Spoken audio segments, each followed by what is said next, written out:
بسم اللہ الرحمن الرحیم. السلام علیکم. زیم رشید صافی تاسو ګوره پروګرام شاعر دستور کتونکو نن به مونږ په دریو مختلفو موضوعاتو باندې خبرې اترې کوو. زمونږ لومبی موضوع چې کومه ده هغه د یوم یکجهتي کشمیر په هکله باندې به وي او مونږ سره به یو ډېر معزز میلمه موجود وي. د هغه نه به مونږ ځان پوهیو چې دا ورځ ولې مونږ مانځو او د دې ورځ د مانځلو فایده څه ده.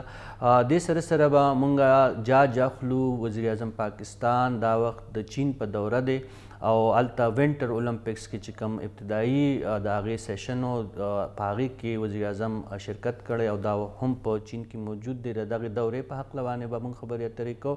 او د پروګرام په آخري برخه کې به موږ جاج اخلو چې په بلوچستان کې او په پاکستان په نورو سیمو کې لکه په نوخار دغه شان په کوهاټ هنګو ډیر اسماعیل خان او په پخواني قبایلي سیمو کې یو وارې بیا د ترخهګرۍ یو نوی لهر شروع شوی دی. په هغې به خبرې اترې کوو او موږ سره مختلف میلمانه په دغه سیګمنټس کې موجود وي. نو پروګرام په لومړۍ برخه کې به ما سره موجود وي د یوم یکجهتي کشمیر په هکله باندې یو ډېر نوموړی نوم او د کشمیر د جدوجهد د ازادۍ دپاره ډېرې قربانۍ ورکوونکې یو تنظیم د هغې نماینده یعنی د کل جماعتی هویت کانفرنس پخوانی کنوینر او مجاهد اعظم چې کوم د کشمیر یو ډیر غټ مجاهد سید علي ګیلاني مرحوم د هغې نماینده هغې پاتې شوی دی. تاسو یقینا چې وپېژندو سید عبدالله ګیلاني صاحب به موږ سره موجود وي. هغې نه به موږ ځان پویو د یوم کشمیر په هکله باندې.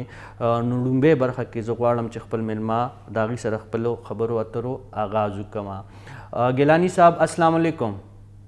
السلام علیکم ورحمۃ اللہ وبرکاتہ صافی صاحب، اور میری طرف سے آپ کے ناظرین کو بھی بہت بہت السلام علیکم ورحمۃ اللہ. وعلیکم السلام. بہت شکریہ سر. ہم آپ سے یہ جاننا چاہیں گے ہر سال ہم یہ آج کا دن اپنے کشمیری بہن بھائیوں کے ساتھ یکجہتی کے لیے یہ دن مناتے ہیں. یوں تو آپ کو بخوبی علم ہے کہ پاکستانی مسلمان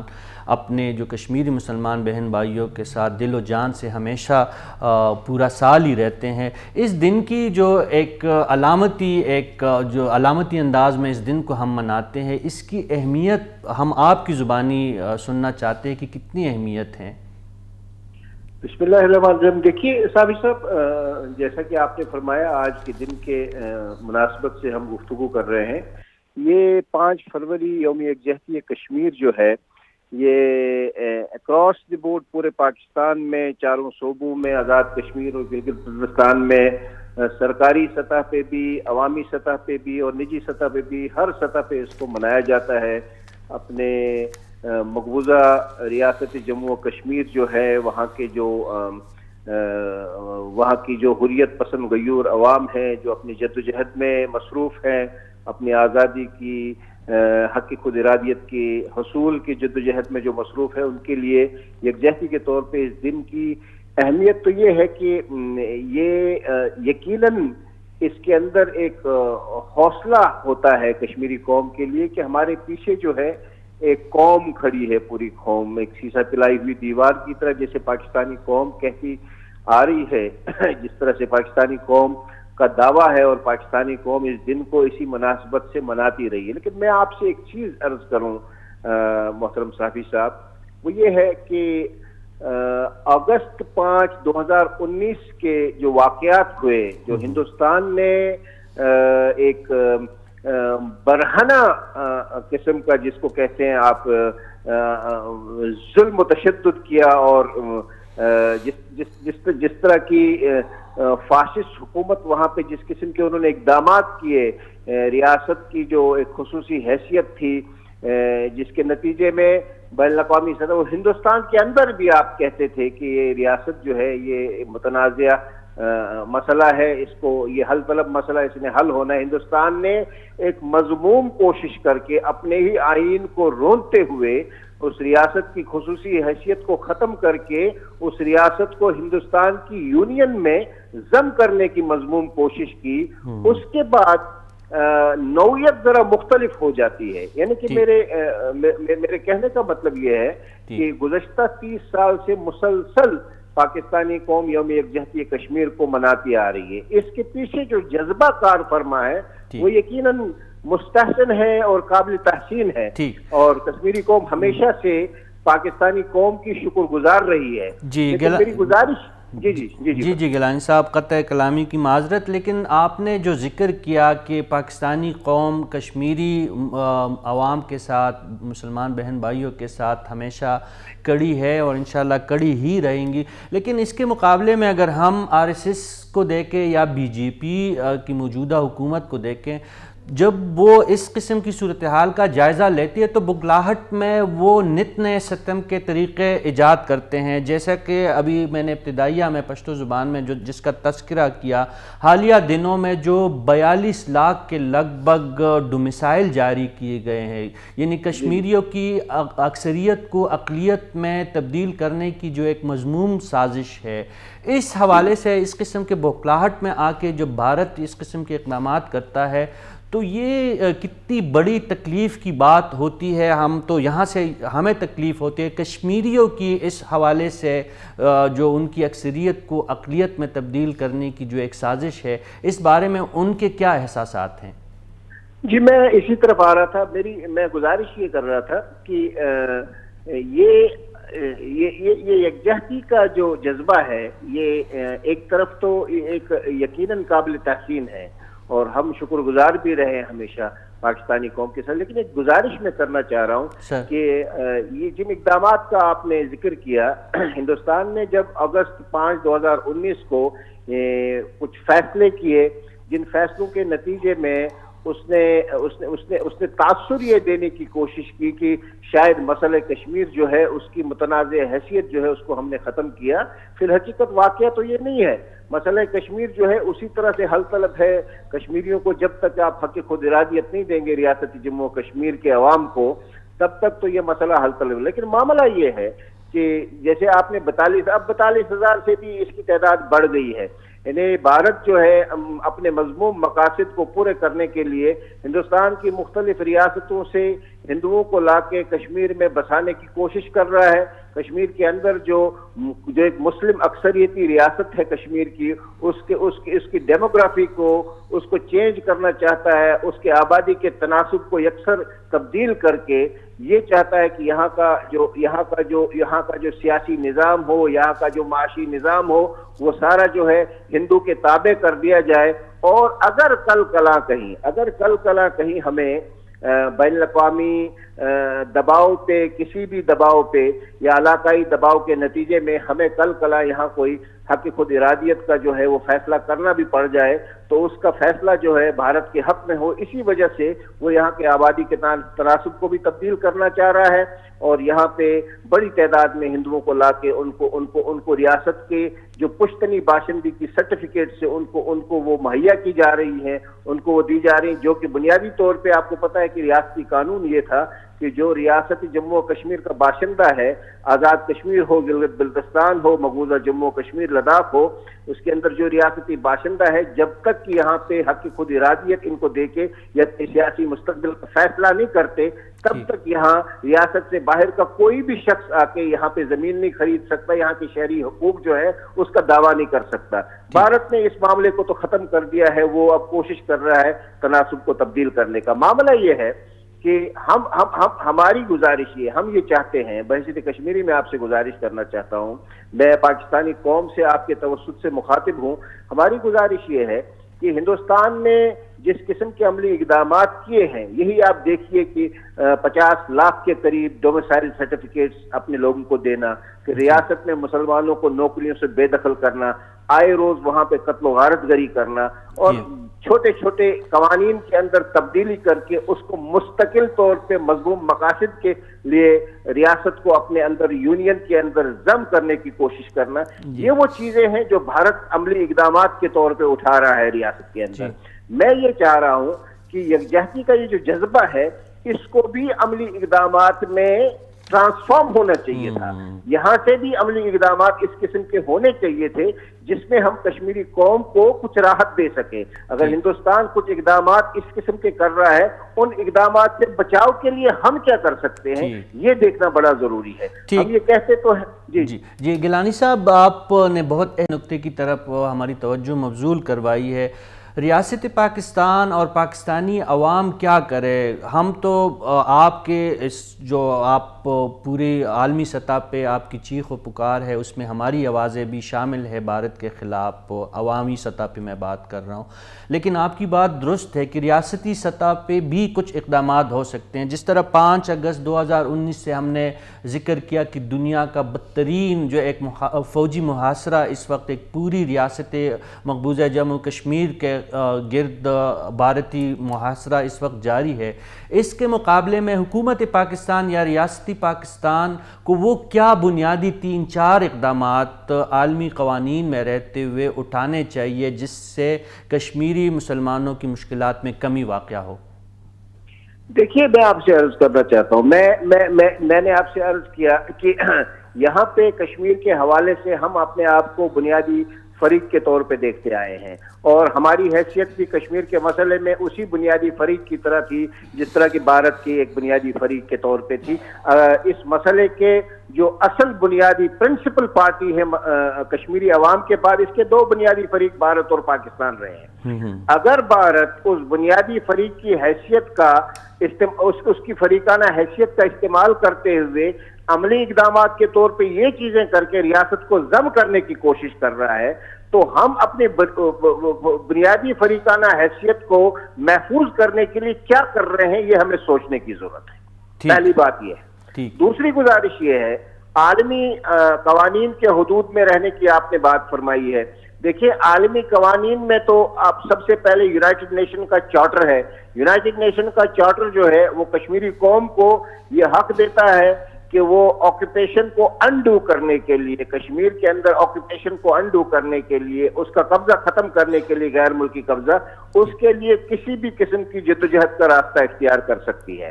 تو کیا ہم کشمیریوں کے اس حق کو ڈیفینڈ کرنے میں کامیاب ہوئے ہیں؟ یہ بھی ہم نے دیکھنا ہے۔ اس کے بعد ہم یہ کہہ رہے ہیں کہ ہم کشمیریوں کو اخلاقی، سیاسی اور سفارتی مدد فراہم کر رہے ہیں پچھلے 70 سال سے۔ کہ ہم نے یہ دیکھنا ہے کہ جو ہم نے یہ کہا ہے اور جو ہم کرتے رہے ہیں، کیا اس میں کوئی راحت کشمیریوں کو ملی ہے؟ کیا ہندوستان کے ظلم و جبر کو ہم روک سکے ہیں؟ کیا ہندوستان کے جو غیر قانونی اقدامات ہیں ان کو ہم روک سکیں، یا وہ زیادہ بڑھ گئے ہیں، یا انہوں نے اس سے بھی آگے بڑھ کے کچھ چیزیں کی ہے؟ تو یہ ہم نے دیکھنا کہ ہماری ان سارے معاملات میں ہماری کمزوریاں کہاں پہ رہی ہیں، ہماری کمزوریاں کہاں پہ رہی؟ کیا دنیا کو ہم باور کرا سکیں ہندوستان جو ہے غاصب کے طور پہ کشمیر میں ہے، اور وہ اپنی غاصبیت کی تمام حدیں پھلانگ کے کشمیری عوام پہ جو ظلم و ستم کا ایک بازار اس نے گرم کر رکھا ہے، کیا ہم دنیا کو یہ بتا سکیں، منوا سکیں اس چیز کے دنیا کو؟ کیا دنیا جو ہے اس میں ہمارے ساتھ جو ہے اتفاق رائے رکھتی ہے؟ کیا دنیا نے ہندوستان کو اس حوالے سے دباؤ بنانے کی کوشش کی ہے؟ نہیں بھی، اس کے تو ہم بھی سگنیٹری ہیں۔ یہ کشمیر تو ایک حل طلب مسئلہ ہے، آپ یہاں پہ یہ کیسے کر سکتے ہیں، آپ یہاں پہ یہ ایک طرفہ اقدامات کیسے اٹھا سکتے ہیں؟ کیا یہ وہ چیزیں ہیں صافی صاحب جہاں پہ ہمیں دیکھنا چاہیے؟ اور دیکھیں، اچھے کام کے لیے کبھی بھی وقت جو ہے وہ ختم نہیں ہوتا۔ آج بھی موقع ہے، آج بھی ہم بالکل گیلانی صاحب، آپ کی بالکل یہ جو آپ نے ارشاد فرمایا، بالکل اس سے ہم متفق ہیں کہ پاکستان کو اس سے بڑھ کے کچھ اور اقدامات کرنے چاہیے، اور واقعی ہم نے کشمیری بہن بھائیوں کا مسئلہ جو ہے عالمی سطح پہ اس طرح پیش نہیں کیا جس طرح بھارت اپنے مظالم ڈالنے کے باوجود اور اپنے ایک جو ان کے جبر و ستم کا رویہ ہے اس کے باوجود عالمی سطح پہ ان کی بات کو زیادہ پذیرائی حاصل ہوتی ہے۔ آخری نقطہ گیلانی صاحب آپ سے سمجھنا چاہتے ہیں، آپ کے علم میں ہوگا کہ آئی ایس پی آر کے ترجمان میجر جنرل بابر افتخار صاحب کا ایک بیان سامنے آیا ہے سیز فائر کے حوالے سے۔ ان کا یہ کہنا تھا کہ یہ جو پاکستانی موقف یہ ہے کہ دونوں جانب سے باہمی اتفاق رائے اور کشمیری عوام کے فلاح اور ان کی حفاظت کے پیش نظر سیز فائر کا فیصلہ کیا گیا ہے، لیکن بھارتی آرمی چیف کا ایک بڑک نما جو ان کا ایک بیان سامنے آیا ہے کہ ہم نے طاقت کے بل بوتے پہ پاکستان کو مجبور کیا ہے کہ لائن آف کنٹرول پہ سیز فائر کیا جائے۔ آپ کشمیر کے معاملے کو بہت قریب سے دیکھ رہے ہیں، تو کیا یہ جو بڑک ماری گئی ہے بھارتی آرمی چیف کی طرف سے، اس میں زیادہ وزن ہے کہ نہیں؟ جو آئی ایس پی آر کے ترجمان ہیں میجر جنرل بابر افتخار صاحب، ان کا جو موقف ہے وہ آپ کو درست لگ رہا ہے؟ دیکھیے، میں آپ سے سوال ہے، یہ جو 26 اور 25 فروری کی رات کو جو یہ سیز فائر ہوا تھا ڈی جی ایم اوز کے درمیان، جو پیکٹ ہوا تھا، ہم نے اس پہ مرحوم قائد محترم سید علی گیلانی شاہ صاحب کی طرف سے ایک سٹیٹمنٹ باقاعدہ جاری ہوا تھا اس کے اوپر کہ کیا یہ سیز فائر جو ہے یہ کشمیری عوام کی مشکلات میں کمی لا سکتا ہے، اور اس کے اوپر باقاعدہ انہوں نے تحفظات کا اظہار کیا تھا، اور انہوں نے ان کی نظر میں یہ چیزیں تھی، بھارت کسی بھی وقت، بھارت جو ہے وہ تو ایک چنکیا کی پالیسی کے طور پہ چلاتے ہیں معاملات کو، اور ہمیشہ سے موقع کی طاق میں ہوتے ہیں، جب بھی موقع ملتا ہے اپنا پوائنٹ سکور کرنے کے لیے، پاکستان کو نیچا دکھانے کے لیے کوئی راستہ چھوڑتے نہیں ہیں۔ تو ہم نے تو اس وقت بھی تحفظات کا اظہار کیا تھا اور بتایا تھا کہ یہ موقع محل نہیں ہے، اس کو مختلف طریقے سے انجام دیا جا سکتا ہے ان چیزوں کو، اور آپ دیکھیے آج وہی نتیجہ نکلا۔ بھارت نے جو ہے، اس بھارتی آرمی چیف نے ایک بھڑک ماری ہے، جیسے پاکستان کی طرف سے یہ موقف، اس میں کوئی مبالغہ آ رہا ہے نہیں، یہ درست ہے کہ پاکستان کی کوشش رہتی ہے کہ چونکہ یہ جو سیز فائر لائن کی وائلیشن کے نتیجے میں دونوں اطراف سے کشمیری جو ہے وہ نشانہ بنتے ہیں، وہ وکٹمز ہوتے ہیں، تو ان کے بچاؤ کے لیے یہ ٹھیک بات ہے، پاکستان کا یہ موقف درست ہے۔ لیکن بات یہ ہے کہ ہم بعد میں ہمیں موقف اور وضاحت دینے کی ضرورت کیوں پیش آتی ہے؟ ہم پہلے ہی ان چیزوں کو کیوں نہیں دیکھتے؟ ہم پہلے ان چیزوں کی طرف توجہ کیوں نہیں دیتے جس وقت ہم ان اقدامات کے لیے پیش رفت کر رہے ہو؟ جی بہت شکریہ گیلانی صاحب، بہت شکریہ آپ کا وقت دینے کا، اور ہم سے بات کرنے کے لیے آپ کا بہت شکریہ۔ کتن کو داو عبداللہ گیلانی سے آغی منگتا دا یوم یکجہتی کشمیر پا اقلبانے آغی منگ پویولو اور پدی اقلبانے دا آغی خیالات تاسو واورے دا غصہ غختنے ہم وے دا پاکستان دا اولسنا دا پاکستان دا حکومتنا اللہ دیو کی چی دا کشمیری مسلمانانو چکم مدعا دا آغا خدا پاک پورا کی و پاغی بانے چکم دا ظلم و زیادے کم یو ستم و بازار چکم گرم کڑے دے بھارت، اللہ دیو کی چی دا ختم او د مقبوضه کشمیر مسلمانان ازادي ترلاسه کی، زمونږ هم دغه دعا ده او زمونږ هم د پاکستان د ریاست هم دغه کوششونه دي، اور انشاءالله کشمیریان به ډیر زر دغه خپل حق ترلاسه کی۔ دا وخت پروګرام کې شوی د یو دمې وخت، او دمې نه پس چې واپس مونږ راځو نو په یو نوې موضوع باندې به مونږ خبرې اترې کوو۔ تاسو خیبر نیوز ګورئ۔ جی پروگرام کے یوارے بیا ہر کلے کتن کو دا پروگرام پا دی برخہ کے منگا خبر یا طریقو دا وزیر اعظم پاکستان عمران خان دا دور چین پا حقلا ستاسو پہلم کے دا چی عمران خان صاحب دا 13 روزنا پا چین کی موجود دے، حالتا دیر مصروف سکیجول دے داغی، او داغا دا دورے تگ بنیادی کم مقصد دے آغا حالتا دا وینٹر اولمپکس چکم ابتدائی پروگرام پرون شیو پاغی کے گڈونو دا عمران خان صاحب سرا سرا دا شلو نور مهمو علاقائی ملکونو چکم دی و بین الاقوامی ملکونو چکم دی دا حاغی مشران هم پا دغی تقریبا دستوروں کے شریک تھی۔ عمران خان صاحب دا دورہ چکم دا نہ صرف پاکستان کے ډیره مهمه ګڼل کیږي بلکې چین په سطح باندې هم دغه دورې ته ډېر اهمیت ورکړی شوی دی۔ هلته د چین چې د ټولو نه غټ کم سرکاري ټي وي دی، په هغې کې د عمران خان صاحب یو ډېره مهمه انټرویو چې په هغې کې د سی پیک په هکله، د پاک چین د دوستۍ په هکله، علاقايي سیاست او بین الاقوامي سیاست باندې عمران خان صاحب خپلې خبرې اترې کړي دي، خپل د پاکستان د ریاست او د پاکستان د حکومت چې کومه پالیسي ده د هغې وضاحت کړی دی۔ دا دوره څومره مهمه ده او د پاکستان دپاره د دې اهمیت څه دی او د چین دپاره دا دوره د کم لیول ده، په دې هکله باندې زه غواړم چې ایکسپرټ رای پې مونږ واخلو او مونږ سره ډېر یو ریلیونټ او پوهه میلمه د دې موضوع دپاره نن موجود دی۔ پروفیسر شبیر احمد صاحب دی، دوی ڈائریکٹر دی د ایریا اسٹڈی سینٹر فار ایشیا، چائنا اور سنٹرل ایشیا، رشیا چکم علاقائی ملکونه دی چکم سنٹر دی د هغې ډایرکټر دی د پېښور یونیورسټۍ۔ پروفیسر صاحب السلام علیکم۔ وعلیکم السلام۔ ډیره مننه ډاکټر صاحب. دا راته ووایه دا کوم چې د عمران خان صاحب دا کومه دوره ده دا وخت په چین کې هغې موجود دی، د دې دورې اهمیت ستاسو په نظر کې څه دی او د پاکستان چې کوم فورن پالیسي ده د هغې دپاره دا څومره مهمه ده او چین ولې عمران خان صاحب چې کوم دی هغه له دعوت ورکړی دی او دا وخت هغې د چین په دعوت باندې هلته موجود دي؟ چین نه صرف په دې خطه کې بلکې په ټوله دنیا کې واحد یو ملک دی چې هغې سره د پاکستان د اعتماد چې کوم دی نو د هغې حد نه دی معلوم. دا دواړه ملکونه که هغه علاقایي مسایل وي که هغه عالمي مسایل وي همیشه د دواړو موقف بلکل یو شان پاتې شوی دی. څو پورې چې د دې دورې تعلق دی ګوره دې نه مخکې امریکې او ویسټ ډېر تنقید کړی په دې وینټر اولمپکس باندې او اوس انډیا چې کومه ده نو د دې بایکاټ کړی دی. نو دې سره د دې اهمیت نور هم زیات شو چې یاره په دې تناظر کې علاقایي او عالمي تناظر کې چې هلته کې چین لکه د مختلفو تنقیدونو په ضد کې دی پاکستان هیڅ کله رستو نشي پاتې کېدی. دا د دې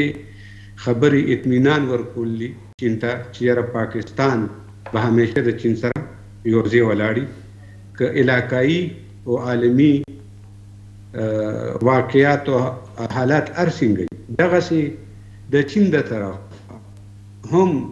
پاکستان دا تسلي لري چې یاره که علاقایي او عالمي واقعیات او حالات هر تبدیلیږي خو دواړه ملکونه د یو بل سره کلک ولاړي. په دې کې به ظاهره خبره ده د سیپیک د راروان چې کوم اوس مخکې د سپیشل اکنامک زونز په حوالې سره به خبره کېږي. کنیکټیویټي چې کومه ده هغې ته د دې 21 سینچري آرمز ریس وایي او کوم ملکونه چې په خطه کې کنیکټیویټي پیدا کړه هغه به د آرمز ریس ګټي. په دې کې پاکستان او چین د یو بل سره ډېر مضبوط ولاړ دي. اوس چونکې د دې خطې د حالات چې کوم دي نو دا एकदम چینج شو او پاکستان هم لکه خپل فوکس چې کوم دی نو د جیو پولیټکس نه جیو اکنامکس ته اړولی دی او د جیو اکنامکس مطلب دا دی چې یاره په خطه کې روابط جی ډاکټر صاحب یو پوښتنه مې ذهن کې راغله عام تاثر دا و چې چونکې دا د لوبو یو اکټیویټي وه دا وینټر اولمپکس په چین کې کم کیږي عمران خان صاحب هم په ماضي کې سپورټسمین پاتې شوی نو ځکه عمران خان صاحب لا دعوت ورکو خو ستاسو د خبرو نه ما دا اندازه واغسته چې نه د عمران خان صاحب دا دوره صرف د دې لوبو په هکله باندې نه ده بلکې په دې کې چې کوم د چین او د پاکستان څنګه چې تاسو ذکر وکړو چې یو طویل رفاقت دی ملګرتیا ده علاقایي د یو بل سره تعاون دی د دوی دا د دغې سلسلې چې کومه ده هغه کړۍ ده یوه. بالکل دا همدغسې ده لکه ګوره د دې دورو خو کله په یو بانه کېږي کله په بله بانه کېږي خو په دورو کې صرف هلته کې صرف دا نه ده چې یاره ګینې هغه ځای کې د لوبو تماشې کول دي هغه ځای کې څنګه چې تاسو وویلو په انټرو کې چې یاره ډېر اهم میټینګز ده او ډېر اهم انټریکشنز د وزیر اعظم صاحب الریډي تھے شوي دي نو هغه به هغه انټریکشنز چې کوم دي او هغه میټینګز چې کوم دي نو هغه به د معاملات د پاکستان او د چین ترمنځ په باهمي تناظر کې او په علاقایي تناظر کې دا به مخکې بوځي څنګه چې ما تاسو ته عرض وکړو چې یاره کنیکټیویټي او سیپیک د سیپیک بل فیز هم را روان دی په هغې کې سیپیک په څه شی مضبوطوي د پاکستان افغانستان سنټرل ایشیا کریډور به مضبوطوي په دې کې چین دا غواړي چې یاره دا سیپیک چې کوم دی نو په افغانستان په تھرو سنټرل ایشیا او دغسې بیا اخواته ایران طرف ته. نو د چین دا خواهش دی چې دا خطه بالکل وګڼډلی شي او په دغه کې د دې خطې ممالکو بشمول پاکستان. پروفیسر صاحب جی بخښنه غواړم ستاسو خبره دلته کټ شوه. آخري پوښتنه مې دا ده دا کم چې یو په پاکستان چې کوم اپوزیشن جماعتونو د هغوی د طرف نه دا پروپیګنډه کېده او داسې په بین الاقوامي سطح باندې انډیا هم وخت په وخت باندې دا خبره کوي چې کله نه د پی ټی آی حکومت راغلی نو سی پیک ته دا موجوده چې کوم سیاسي رژیم دی د پاکستان د هغې دونه زیات اهمیت نه ورکوي څنګه چې تیر وختونو کې کوم حکومتونو دې ته اهمیت ورکړو. نو تاسو څه ګڼئ چې په راتلونکي وخت کې یا دا موجوده وخت چې کوم دا موجوده حکومت دی دا د سی پیک او ون بیلټ ون روډ چې کوم انیشیټیو دی یا دا کنیکټیویټي چې کوم دا علاقایي چې کوم انیشیټیو دی کوم چې په هغې کې ازبکستان هم شامل دی، سنټرل ایشیا هم شامله ده، چین هم پکې شامل دی، نو تاسو دا ګڼئ چې د امریکې د دباو باوجود پاکستان به دستور د سی پیک د ون بیلټ ون روډ او دا کنیکټیویټي انیشیټیو چې کوم د سنټرل ایشیایي ممالکو ده د هغې باقاعده حصه دی او په مستقبل کې هم پرمختګ غواړي په دغې منصوبو کې؟ بالکل بعضې معاملات داسې وي چې د هغې تعلق د نیشنل سیکیورټي سره تعلق وي، د هغې د ملک د سروایول سره تعلق وي. زموږ دپاره دلته کې په ګاونډ کې د چین چې کوم اکنامک رایز دی او د دې نه مونږ فایده وانخلو نو مونږ خو به بدقسمته ترین قوم یو. بل دا دی چې زموږ خپل مفادات تړلي دي دې خبرې سره چې یاره څونه پاکستان په دې خطه کې کنیکټیویټي او انټیګریشن زیات کی هغه به لازمن خبره ده. چین چونکې نن سبا هغې سره خپل وسایل هم شته دی او مخلص هم دی د پاکستان سره. بل د اپوزیشن د جماعتونو خبره تاسو وکړه لکه دا د حکومت دا تعلقات د چین او د پاکستان ترمنځ دا د حکومتونو ترمنځ نه دي، دا د سټیټس ترمنځ دي.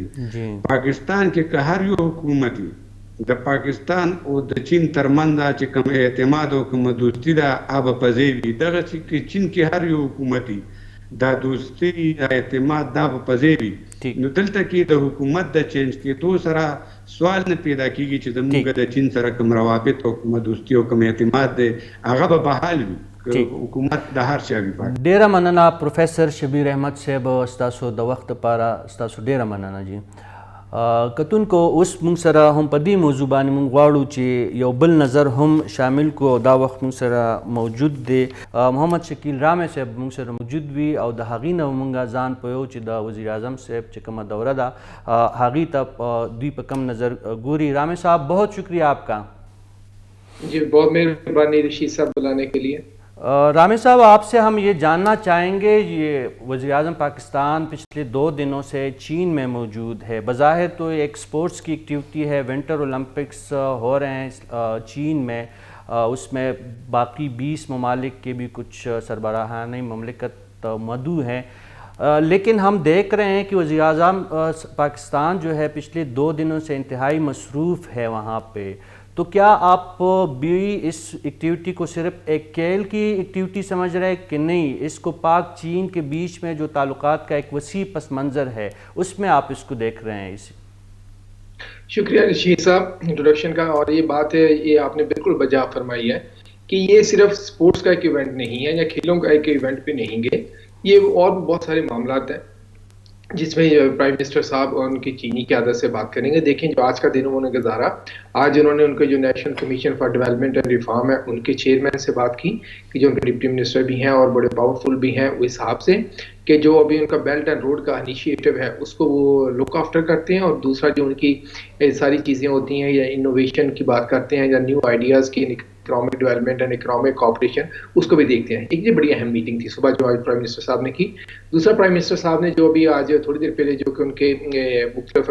بزنس گروپس ہیں ان کے ساتھ بات چیت کیا اور انہوں نے یقین دہانی کروا رہے تھے کہ ہم اپنا اکنامک سچویشن کو بیٹر کریں گے اور آپ کو ہم مزید مواقع پرووائڈ کریں گے. اس کے علاوہ اگر دیکھیں 2 بڑی میٹنگ جو ہم ابھی ایکسپیکٹ کر رہے ہیں, ایک کل ہوگی جو کہ پرائم منسٹر آف چائنا کے ساتھ ہوگی, اور ایک پرسوں میٹنگ ہوگی ان کے اتوار والے دن جو کہ پریزیڈنٹ شی جن پنگ کے ساتھ ہوگی. اگر ہم اس تناظر میں دیکھیں تو اس دورے کا جو مقصد ہے وہ صرف کھیلوں کی سرمنی پہ جانے کا نہیں ہے, بلکہ ایک کمپریہنسو ہے اور یہ جسٹیفائڈ ہے. کیونکہ اگر ہم دیکھیں ہمارے ارد گرد جو کہ ابھی سچویشن چل رہی ہے, چاہے ہم افغانستان کی بات کریں, یہاں سے امریکن افواج کا انخلا کی بات کریں, اور ابھی ہم دیکھ رہے ہیں کہ جو سیکیورٹی کے چیلنجز نے پاکستان کو منظر عام پر آ رہے ہیں, جو کہ سی پیک اور بی آئی کے مخالف ہیں, انہوں نے اپنی کوششیں تیز کر دی کہ کسی طرح سی پیک اور بی آئی کو زند پہنچائی جائے. اسی طرح اگر ہم بات کرتے ہیں کہ اور بھی جیو پالیٹکس کی, تو ابھی امریکہ نے اپنا ایک نیا پروگرام لانچ کیا جس کو کہتے ہیں بلڈ بیٹر ورلڈ, تو اس میں بھی ہمیں پاکستان کو انکلوژن کرنے کی بات ہو رہی ہے, اور ساتھ ہی ساتھ پاکستان پہ پریشر ڈالا جا رہا ہے کہ آپ سی پیک سے باہر آئیں, چاہے وہ آئی ایم ایف کی صورت میں ہو چاہے وہ ایف اے ٹی ایف کی صورت میں ہو. جی شکیل رامی صاحب, آپ نے بہت معذرت آپ کی بات یہاں پہ کٹ رہی ہے, بہت اہم نقطے کی طرف آپ نے اشارہ کیا. سی پیک سے پاکستان کو نکلنے پہ کے لیے جو دباؤ ڈالا جا رہا ہے, کچھ ہماری اندرونی پالیٹکس میں بھی یہ باتیں ہو رہی تھی کہ جب سے پی ٹی آئی کی حکومت آئی ہے تو شاید 1 بیلٹ 1 روڈ اور سی پیک کا جو منصوبے ہیں, اس میں پاکستان کی حکومت جو ہے اس قدر ان کی دلچسپی نہیں رہی ہے جس طرح ماضی میں رہی ہے. تو آپ کیا سمجھتے ہیں کہ واقعی اس قسم کا جو ایک تاثر ہے کہ امریکی دباؤ کا بھی آپ ذکر کر رہے ہیں, اور ہم اندرونی پالیٹکس میں بھی یہ باتیں سن رہے ہیں کہ پی ٹی آئی کی حکومت کی پریارٹیز میں سی پیک اور 1 بیلٹ 1 روڈ جو انیشیٹو ہے وہ اس کی اتنی اہمیت نہیں ہے جس قدر ماضی میں رہی تھی؟ دیکھیں رشید صاحب, اس کا سوال بڑا ہمیں دیکھنا پڑے گا. ایک تو یہ ہے کہ ہماری جو کہ پولیٹکس ہے وہ ہر دوسرے بندے وہ سمجھتے ہیں کہ ہمارے علاوہ جو دوسرے لوگ ہیں وہ ملک کے لیے کچھ اچھا نہیں کر رہے, چاہے وہ حکومت کے ہوں چاہے وہ اپوزیشن کے ہوں. اب دیکھنا جب یہی حکومت اپوزیشن میں تھی تو یہ الزام ان پہ لگاتے تھے, یہ سی پیک کو صحیح طریقے سے ہینڈل نہیں کر رہے, یہ نہیں کر رہے, وہ نہیں کر رہے. اب وہی وہ الزام ان پہ لگتا ہے. دیکھیں ان کی جو کہ کچھ چیزیں ہیں جو کہ نیگیٹو میں جاتی ہیں وہ یہ ہے کہ ان کے اپنے منسٹر کو سمجھا نہیں سکے کہ یعنی کہ زبان سے کام نہیں ہوتا, ہاتھ سے کام ہوتا ہے. آپ فضول میں یہ باتیں نہ کریں. دیکھیں نا کبھی آپ یہ بات کرتے تھے, کبھی ایک ہو جاتا منسٹر یہ اس چائنا والے پروجیکٹ میں یہ بات کرپشن ہوگی وہ کرپشن ہوگی. اب پہلے ان ساری کمپنیز کے ساتھ تو پہلے اب ایسے لگے رہے, اب انہیں کو آپ انہیں کو یقین دلانے کی کوشش کر رہے نہیں, آپ واپس آئے, ہم آپ کے ساتھ کام کریں گے. دوسری جو بات ہے دیکھیں ایک کمپیوٹر سے بہت اچھا دیا تھا جو پی ٹی آئی گورنمنٹ نے, جب انہوں نے سی پیک اتھارٹی کو بنایا اور اس کے جو کہ ان کے چیئرمین لے کے آئے تھے, انہیں کافی کام کو اسپیڈ اپ کیا تھا. اور انہوں نے دیکھے نا کہ اس وقت سب سے مشکل دور تھا کہ جب ہم بات کریں 2019 سے 2021 کے درمیان کی بات کریں تو وہاں پر کووڈ-19 کی وجہ سے پوری دنیا میں متاثر ہو رہا تھا. مگر ہم یہاں دیکھتے ہیں کہ چائنا اور پاکستان نے سی پیک پہ کمپرومائز نہیں کیا, مگر جو کہ سی پیک کی جو کہ کووڈ-19 کچھ ریکوائرمنٹ تھی اس کو مدنظر رکھتے ہوئے کوئی ٹائم لائن پہ کچھ نہ کچھ آگے پیچھے ہوتا رہا. کیونکہ دیکھیں پورے یہ پاکستان نہیں پوری دنیا میں یہ کووڈ-19 آیا تھا جس نے پوری دنیا کی اکانومی کو جھنجھوڑ کے رکھ دیا تھا, اور بہت سارے ممالک میں تو یہ بھی ہوا تھا ان کی پوری اکانومی بند ہو چکی تھی. اس کے علاوہ بھی سی پیک چلتا رہا. اگر آپ اس کو کووڈ کے ساتھ ملا کے دیکھیں تو آپ کو نظر آتا ہے کہ سی پیک کی سپیڈ بہت اچھی تھی. اگر آپ جنرلی پالیٹکس کی بات کرتے ہیں تو پولیٹیکل میں دیکھتا ہوں بلکہ ان کو یہ ہمارے جن کے پولیٹیکل کلاس کو, چاہے وہ گورنمنٹ ہے چاہے اپوزیشن,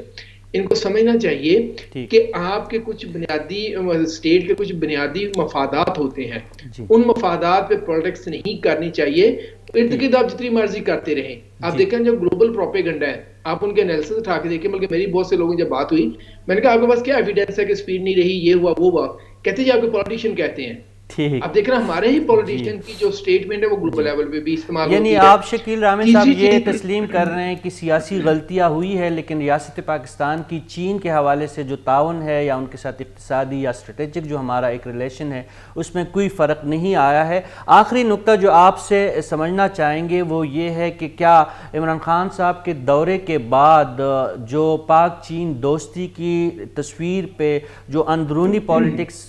کے نتیجے میں ایک دھول وہاں اس پہ جمی تھی, اور جس طرح آئی ایم ایف کا ایک قضیہ ہمارے سامنے موجود ہے یا امریکی دباؤ موجود ہے, تو ہم یہ کہہ سکیں گے آنے والے دنوں میں جب عمران خان صاحب اس دورے سے لوٹیں گے کہ نہیں پاک چین دوستی اور تعاون کا رشتہ اسی طرح ہے جس طرح قیام پاکستان سے لے کر تاحال رہا ہے؟ دیکھیں پاک چین دوستی میں کبھی کوئی درار نہیں آئی اور نہ آئے گی, اور عمران خان کے دورے کرنے سے یا نہ کرنے سے کوئی فرق نہیں پڑے گا، کیونکہ جو دونوں ممالک کی دوستی ہے کہ وہ لوگوں کے ساتھ ہے، ایک دوسرے کی اسٹیٹ کے ساتھ، اور کسی پولیٹیکل پارٹی یا گورنمنٹ کے ساتھ نہیں ہے۔ ہاں اگر پرائم منسٹر عمران خان اس دورے کو مزید کامیاب بنانا چاہتے ہیں تو کچھ چیزیں ہیں رشید صاحب جس پہ وہ کام کرنے کی ضرورت ہے۔ اب دیکھا ان کے بزنس مین کو کہتے ہیں ہم ایز آف ڈوئنگ بیٹر کریں گے، مجھے آپ رشید صاحب یہ کو بات سمجھائے کہ ابھی بھی ہمیں ایک بجلی کا کنیکشن لینے کے لیے جو 113 دن لگتے ہیں، اسی طرح کنسٹرکشن کا پرمٹ لینے کے لیے 125 دن لگتے ہیں۔ اب اس کے اگین دوسرے ممالک میں دیکھیں کسی میں 1 دن میں بجلی کا کنیکشن مل جاتا، کسی میں 2 دن، کسی میں 3 دن میں۔ اب دوسری چیز ہمارا جو ٹیکس کا سسٹم ہے بڑا کمپلیکیٹڈ ہے۔ اب میرے لیے جو بڑی حیرانگی تھی جب میں اس کو پڑھ رہا تھا، پاکستان میں ٹیکس کے ریلیٹڈ 35 مختلف قسم کی ایجنسیز ہیں جو کہ کام کرتی ہیں، اور مزید برآں ہر صوبے کا کچھ نہ کچھ لیگل سسٹم ڈیفرنٹ ہے جو اس کو مزید کمپلیکیٹ کر دیتا ہے۔ اگر یہ 2 چیزیں اگر گورنمنٹ ان پہ کام کر لیتی ہے، مطلب دیکھیں نا ابھی بورڈ آف انویسٹمنٹ نے کہا جی ہم ون سٹاپ سروسز کا آئیڈیا لے کے آئے ہیں، اگر تو وہ آئیڈیا یہ ہے کہ ان دنوں کو بھی کام کریں گے بجلی کنیکشن لینے کے لیے، اور جو جتنے باقی چیزیں ہیں ٹیکس پیمنٹ کے سسٹم کو بھی بیٹر کریں گے، پھر تو ٹھیک ہے۔ ادروائز کیا ہوگا، ون سٹاپ کے نام پہ آپ ایک اور لیئر شامل کر دیں گے۔ اب اگر گورنمنٹ اگر اس کو ڈکلیئر جان کرنا چاہتی ہے یا اس سے وہاں سے لے کے آنا چاہتی ہے انویسٹمنٹ، ان کو چاہیے ان ایشوز پہ دھیان دے۔ اگر ان ایشوز پہ دھیان دیں گے تو ہم سمجھیں گے دورہ بہت کامیاب ہے۔ اور آخری بات جو کہ میں کہنا چاہوں گا وہ یہ ہے کہ ابھی بات کر رہے ہیں ہم نئے ایم او یو سائن کریں گے۔ میری ذاتی رائے میں ہمیں نئے ایم او یو سائن کرنے کی کوئی ضرورت نہیں ہے، کیونکہ چائنا تو آلریڈی کنونسڈ ہے، ان کا بزنس کمیونٹی کنونسڈ ہے کہ ہم نے پاکستان میں انویسٹ کرنا ہے۔ میری رائے یہ ہے کہ جو آلریڈی ایم او یو سائن ہوئے تھے، چاہے اس گورنمنٹ کا پرائم منسٹر کے لاسٹ دورے میں جو وہ گئے تھے پچھلے والے میں یا پچھلی گورنمنٹ میں، ان کو انویسٹمنٹ ایگریمنٹ میں آپ کنورٹ کرنے پہ دھیان دیں۔ آپ بجائے اس کے کہ یعنی کہ ایم او یو سائن کرتے جائیں اور انویسٹمنٹ ایگریمنٹس پہ آپ دھیان نہ دیں۔ ہمیں وہ کیسے ہوں گے؟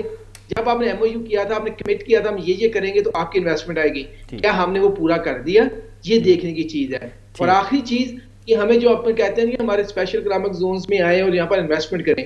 اس کے لیے جو سب سے اہم نقطہ یہ ہوگا کہ ہم اپنے اسپیشل اکنامک زونز کا ایک کمپیریٹیو انالیسس کریں دنیا کے دوسرے اسپیشل اکنامک زون سے، چاہے وہ ویتنام ہو، میکسیکو، کمبوڈیا، لاس، مختلف ممالک کے۔ پھر ہم بتائیں کہ کیوں ہمارے ملک میں آپ کے آنا لیے ذرا سود مند ہے، ہمارے جو اسپیشل اکنامک زون ہے کیسے ایک زیادہ آپ کو کمپیٹیٹو ایج دیتے ہیں، یہ کیوں ضروری ہے۔ آپ کو اس ساتھ میں تاریخی فیکٹ شیئر کرتا ہوں، انڈیا اور چائنا دونوں نے اکٹھے ہی اسپیشل اکنامک زونز بنانے شروع کیے۔ اب آپ ڈیفرنس دیکھیں، چائنا کہاں کھڑا ہے، انڈیا کہاں کھڑا ہے۔ انڈیا کا سسٹم ہمارے جیسا تھا، بہت کمپلیکیٹڈ، بہت ساری چیزیں ادھر سے ادھر، ایسے ویسے تیسے، وہ وہیں کے وہیں کھڑے ہیں۔ اب دیکھیں پچھلے 40 سال میں دنیا میں ابھی جو چائنا ہے وہ دنیا کے سب سے بڑی اکانومی بننے جا رہا ہے، ہمیں کچھ اصولوں کو چینج کرنا پڑے گا۔ ٹھیک بہت شکریہ شکیل رامے صاحب، آپ کو اصولاً عمران خان صاحب کے اس دورے میں بیجنگ میں ہونا چاہیے تھا، کیونکہ آپ نے بہت کمپریہنسو انداز میں ہم جیسے عام لوگوں کو سمجھایا۔ تو جو عمران خان صاحب کی ٹیم گئی ہے، آپ بہتر انداز میں انہیں بتا سکتے تھے کہ پاک چین دوستی اصل میں کیا ہو سکتی ہے اور اس کے کیا فوائد دونوں ممالک کے لیے ہو سکتے ہیں۔ آپ کا ٹائم دینے کا بہت شکریہ شکیل رامے صاحب جی۔ کتن کو داؤد پاک چین امور و ماہر محمد شکیل رامے صاحب داغی خبر اترے تاسو اور دے آغی منتد عمران خان صاحب د دور چین پاک لبانے خپل خیالات نے منگا مستفید کو ډیر په آسان الفاظ باندې مونږ پوه کو چې د پاک چین دوستی مطلب څه دی او دا دوستی د دواړه ملکونو په ولس په فایده کې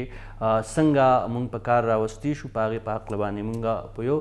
کتونکو پروګرام سلسله هم دغه شان روانه ده او د پروګرام په بل پړاو کې به مونږ د نورو موضوعاتو سره او د نورو مېلمنو سره ستاسو په خدمت کې حاضرېږو۔ تاسو خیبر نیوز ګورئ۔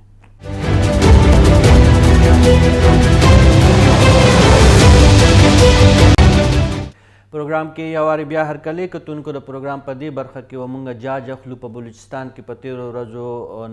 د تیرې هفتې نه هلته د ترخهګرۍ پی در پی واقعات مخې ته راغله. دغه شان په خیبر پښتونخوا کې هم د ترخهګرۍ یو نوی لهر شروع شوی دی. پخوانی قبایلي سیمه کې هلته حالات د مخکې نه خراب وو، خو په بلوچستان کې حالات چې دي هغه ډیر بل طرف ته روان دي او د وزیر داخله شیخ رشید صاحب دا بیان دی چې هلته ټي ټي پي او دغه شان نور چې کوم هلته متحارب ګروپونه دي بلوچ لبریشن آرمي طرف ته هم هغې ګوتې اوچتې کړي دي او چې د هغې نه د هغې د اړخه د ترخګرۍ دغه واقعات کیږي او د بھارت او د افغانستان ځمکه هم د بلوچستان په بدامنۍ کې استعمالیږي. نو په دې هکله باندې مونږ ځان په دا وخت په کوټه کې موجود د سینیر صحافي دی د ډېر وخت نه د ترخګرۍ او د ټیرریزم دغه ریپورټینګ کوي او په دغه میدان کې موجود دی د صحافیانو زموږ د ټولو استاد دی ایوب ترین صاحب به موږ سره موجود وي. د هغې نه به موږ ځان پوهیو چې په بلوچستان کې د اچانک څه شو چې هلته د ترخګري دونه په مخکې لاړه او هلته چې کوم دی د فاق فوج د ځوانانو د هغوی د ځانونو زیان کیږي او ولس هم زورلی کیږي. ایوب صاحب ډېره مننه په پروګرام کې شرکت لپاره. ډېره مننه رشید صاحب کور ودان. ایوب صاحب لږ مو پوهې کې د بلوچستان کې اچانک دا څه وشو دا پنجګور کې چې کوم واقعات وشو په نوشکي کې چې وشو دا نور چې ګیر چاپیر کم دروز روان دی شهادت پکې وشوې د سیکیورټي فورسز او دغه شان چې کوم دی عام ولس هم زوریږي دا څه روان دي دغه ترخګري چې دا د دې محرکات ترته څه ښکاري؟ لکه څنګه چې تاسو هم ویلې چې واقعي دا په دې وروستیو کې په بلوچستان کې د ترهګري یا دغه چې کومې ناوړه پیښې دي په هغه کې ناڅاپه زیاتوالی راغلی. لومړی که تاسو وګورئ د جنوري په 25 او 26 نیټه د بلوچستان کې چې تربت سیمه کې د سکیورټي فورسز پر چیک پوسټ باندې هلته یو ډېره غټه حمله سوې وه او په هغه کې شاوخوا 10 امنیتي سرتیر چې دي هغو خپل ژوند د لاسه ورکړی وو. خو بیا 2 ورځې وړاندې د بلوچستان نوشکي سیمه کې لومړی حمله وسوه د اف سی پر کیمپ باندې او د هغه څه ګړی وروسته بیا چې د پنجګور سیمه ده نو هلته یو بل حمله وسوه هغه هم د اف سی یا د سکیورټي فورسز چې کوم کیمپ دی هغه په نشه سو او په دې کې تر اوسه چې زموږ معلومات یا د ګورنمنټ اف بلوچستان لخوا چې کوم معلومات جاري شوي دي نو دا وایي چې په دې کې د 12 څخه شاوخوا چې سرتیري د هغه شهیدان شوي دي او دغه ډول 14 وسلوال کسان چې دي هغه هم وژل شوي دي. نو د دې له امله چې دی واقعي په بلوچستان کې یو ځل بیا په خلکو کې ویره راخپره شوې ده او دوی په پریشانه دي چې د حکومت لخوا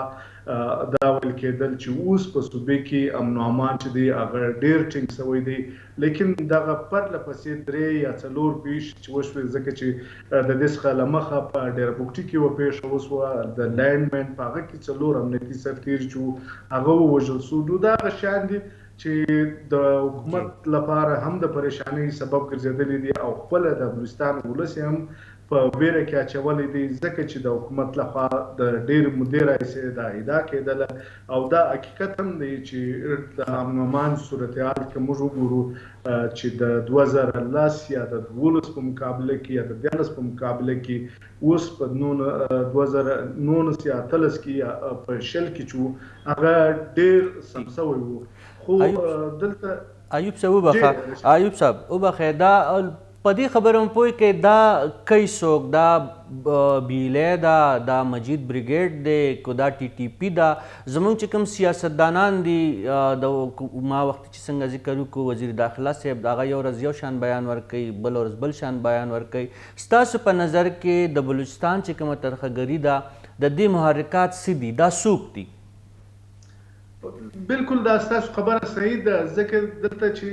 دغه چې کومې پیښې کېږي نو د دې مطلب دا دی چې د صوبایي حکومت او د مرکزي حکومت ترمنځ چې کومې هغه رابطه ده یا تړاو دی هغه هم دومره ښه نه وي چې له امله د وفاق لخوا یو بیان راسي او د صوبې لخوا بل بیان راځي او په هغه کې ډېر زیات توپیر وي یا فرق وي چې له امله ولس هم واقعي په دې کې پریشانه وي او بل د دې لامل دا کېدلی سي ځکه چې لومړی که موږ وګورو نو په افغانستان کې یو حکومت و دغه بعد اوس د 14 اګست وروسته هلته اوس د طالبانو حکومت راغلی دی نو یقینا د طالبانو حکومت هم یو نوی حکومت دی د هغو لپاره پر ګرد افغانستان باندې یو کنټرول یا مطلب د دې خپل چې کوم جاسوسي ادارې دي یا نور داسې ادارې دي چې هغه پر خلکو نظر وساتي. یقینا تر اوسه داسې معلومیږي چې د دوی هغه کنټرول دومره قوي نه دی څومره چې په کار وو. خو دلته د بلوچستان حکومت او بیا په خاص توګه صوبایي وزیر مشیر چې دی میر ضیا لانګو دا وایي چې وفاق چې دی هغه د کابل د حکومت سره تماس نیولی دی، رابطه یې کړې ده او دوی اوس هم دا فکر کوي. پرون په خپل پریس کانفرنس کې هم دوی دا وویلې چې اوس هم د افغانستان خاوره چې ده هغه هندوستان چې دی هغه کاروي او په نتیجه کې په بلوچستان کې دغه ډول پیښې رامنځته کیږي. خو دا وویل چې په کابل کې اوس موږ ملګری حکومت راغلی دی او د هغه سره وفاق په رابطه کې دی،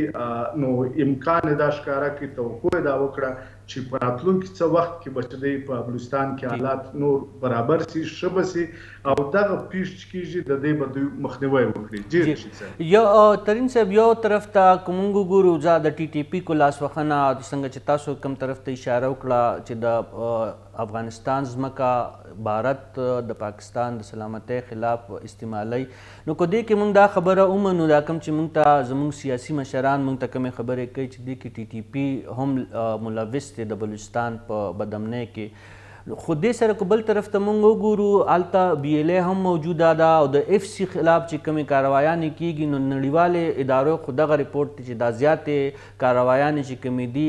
دا د قوم پرستو او د سیکولر چې کوم هلته انتها پسند دي د هغوی د طرف نه کیږي. نو د ټي ټي پي او د بي ایل اے یا د مجید بریګیډ د دغه خلکو په منځ کې څه کولیبریشن یا څه تعاون هغه خو په ظاهره ممکن نه ښکاري. ستاسو تجربه او مشاهده څه وایي په دې اقلبان؟ ګوره چې کوم تنظیمونو تاسو یادوي یقینا خو داسې نه دی چې د نن څه یا د 11 کلو څه یا د 16 کلو سره چې کله د پاکستان جوړ شوی دی نو په بلوچستان کې مشکلات شته. د هغه ورځې څه مشکلات که هغه قوم پرسته دي او که هغه مذهبي جماعتونه دي هغه د وفاق څخه ګیلې درلودې، ځکه دوی داسې فکر کوي د دې ځای چې زیاتره بلوچ قوم پرستان دي یا پښتون قوم پرستان دي نن هم پر احتجاج دي چې د صوبې د خلکو حقوقو ته هغه ډول پاملرنه نه کیږي څومره چې پکار ده یا څومره چې نور صوبو ته ترقي ورکول شوې ده. هلته که تاسو د تعلیم ریشو وګورئ، د صحت ریشو وګورئ، نو هغه په بلوچستان کې نشته او چې په نتیجه کې په بلوچستان کې واقعي هم احساس محرومي مخکې زیاته وه اوس هم موجوده ده. خو د نوی حکومت چې کله راغلی د عمران خان نو هغه چې کوم قولونه کړي وو د بلوچستان د ولس سره د حکومت سره هغه هم نه دي پوره شوي. او بله خبره تاسو د ټي ټي پي کوئ یا د بي ایل اے او د مجید برګیډ خبره کوئ، نو په هغه کې زه صرف داسې ویلی شم چې دا قوتونه چې دي دا هم چې دي د اولې ورځې څخه د حکومت په مخالف چې کوم دی تحریک چلوي نو هغه هم داسې نه دی چې اوس رازبندۍ شوی دي. خو په دې کې دا وي کله چې وي دا قرار سي او کله زیات سي، کله قرار سي او کله زیات سي، او دا امکان هم شته چې دغه تنظیمونه د پاکستان د حکومت په خلاف چې دی دوی سره یو سوي وي او دغه ډیره مننه ایوب ترین صاحب، ډیره مننه. کتونکو دا و ایوب ترین صاحب د کویټن نا سینیر صحافي و هغوی موږ ته ویل چې په بلوچستان کې څه روان دي، دا ترخګري ولې ده او دا څنګه ختمېدی شي. زړه خو م غواړي چې په دې موضوع باندې نورې خبرې اترې هم وکړو، خو د پروګرام وخت سرته رسي. زه د خپلو ټولو درنو میلمنو د یو جهان مننې سره ستاسو نه عزت غواړم. د لوی الله پامان.